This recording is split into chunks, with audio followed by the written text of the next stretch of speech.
Nabi Muhammad Shallallahu Alaihi Wasallam.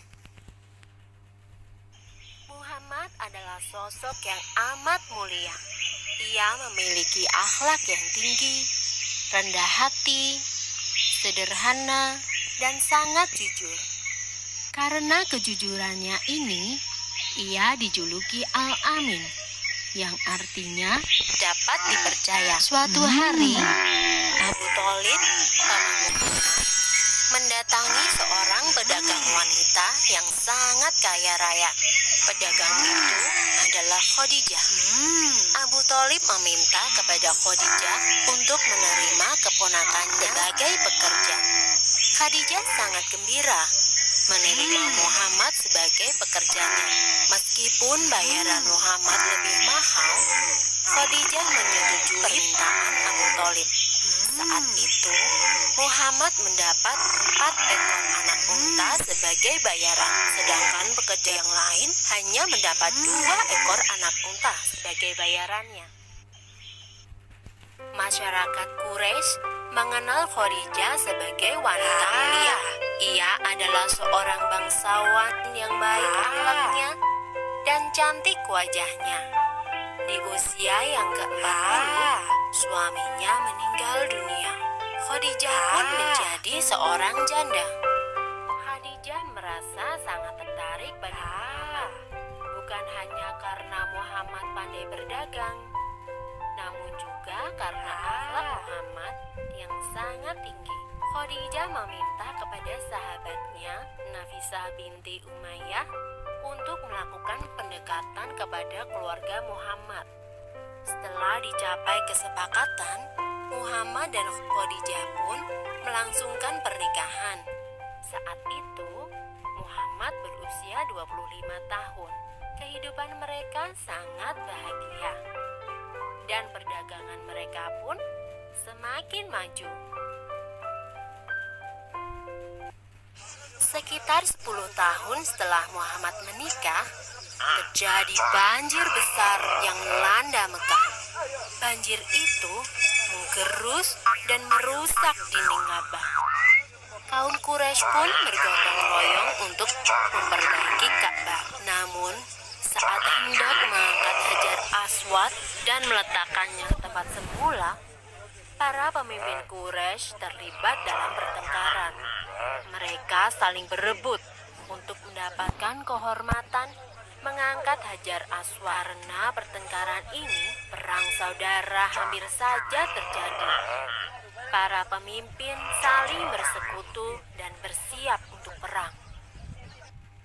Abu Umayyah bin Al-Mughirah, salah satu orang terpandang di Quraisy, berkata bahwa urusan Hajar Aswad ini akan diserahkan kepada orang yang pertama kali memasuki pintu Sofa esok hari. Dan Allah menentukan bahwa Muhammadlah orangnya. Sungguh mudah bagi Muhammad menyelesaikan masalah itu. Ia membentangkan selembar kain dan meletakkan Hajar Aswad di tengah-tengahnya. Kemudian, ia meminta pada para pemimpin Quraisy untuk memegang tepi-tepi kain tersebut. Dan bersama-sama mereka mengangkat Hajar Aswad dan mengembalikannya ke posisi semula. Masalah pun terselesaikan dengan damai, dan Muhammad pun semakin dihormati. Kaum Quraisy tidak berbeda dengan kaum-kaum sebelumnya. Mereka mulai meninggalkan ajaran yang benar dan mengikuti ajaran yang salah, berbohong, curang, menganiaya, merampok, dan bersekutu dengan setan menjadi kebiasaan kaum Quraisy. Tidak ada lagi ibadah kepada Tuhan. Muhammad merasa gelisah dengan perilaku kaumnya. Ia berusaha memikirkan cara untuk membawa kaumnya kembali ke jalan yang benar. Kemudian, ia memutuskan untuk menyendiri di Gua Hiro. Sekeras apapun Muhammad berpikir, ia tidak bisa menemukan jawabannya. Maka, tepat pada tanggal 17 Ramadan atau 6 Agustus tahun 610, atas perintah Allah, malaikat Jibril mendatangi Muhammad dan menyampaikan wahyu. Saat itulah Muhammad mengemban tugas sebagai Nabi Allah, bukan hanya untuk kaum Quraisy, namun untuk seluruh umat manusia. Dan ia merupakan nabi terakhir. Tidak ada nabi lagi setelahnya. Dakwah pertama yang diemban oleh Nabi Muhammad dilakukan secara sembunyi-sembunyi, dimulai dari keluarga dan sahabat-sahabat terdekatnya, yaitu Khadijah, Ali bin Abi Thalib, dan Zaid bin Haritsah. Setelah itu, orang dari luar keluarga Nabi Muhammad memeluk Islam. Mereka adalah Abu Bakar, Utsman bin Affan, Zubair bin Awam, Sa'id bin Abi Waqqas, Abu Rahman bin Auf, Tolhah bin Ubaidillah, dan masih banyak lainnya.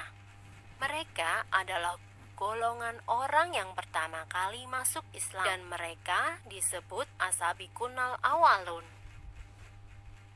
Selama 3 tahun berdakwah sembunyi-sembunyi, pengikut Nabi Muhammad terus bertambah. Selama itu pula, kaum Quraisy tidak begitu peduli pada gerakan Nabi Muhammad. Namun, ketika akhirnya Nabi Muhammad mulai berdakwah secara terbuka, para kaum Quraisy mulai bangkit untuk melawan Nabi Muhammad. Apalagi, dakwah Nabi yang paling keras adalah ajakan untuk memeluk Islam dengan cara meninggalkan Tuhan berhala mereka. Dan mulai saat itulah dakwah Nabi Muhammad mulai mendapatkan tantangan dan berbagai macam halangan serta perlawanan yang sengit dari kaum Quraisy. Selesai.